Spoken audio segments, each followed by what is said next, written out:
In today's video, I'll show you on how you can simply use Streamlabs and show you the best settings for streaming 1080p and 60 fps. So obviously, the first thing that you want to do is to go ahead and add your scene.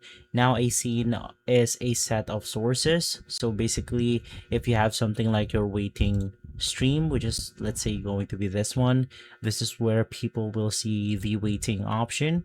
And then for my scene one, this is the scene basically for screen recording or the gaming itself. So now that you have your scene, it's time to add your sources. So in here, you just want to click on it, and then there's multiple ways to add your sources. So if you want to get your recordings from something like your display, which shares the entire monitor, you could just select this option.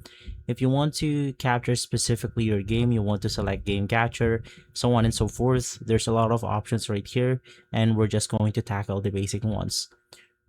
Right after adding your source, which will then look something like this, let's then head over to the gear icon, which is going to be our setting. Head over to stream, and in here you could go ahead and see your stream destinations.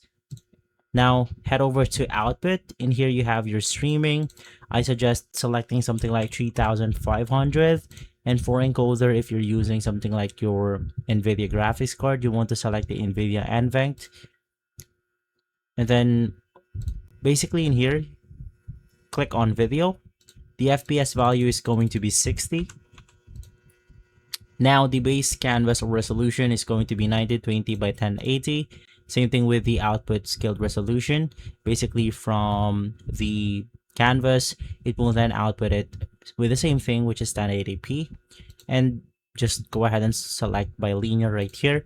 And right after, you should be good to go. You could start streaming with 1080p and 60 fps. If this video has been helpful, leave a like, subscribe, and follow us for more videos like this.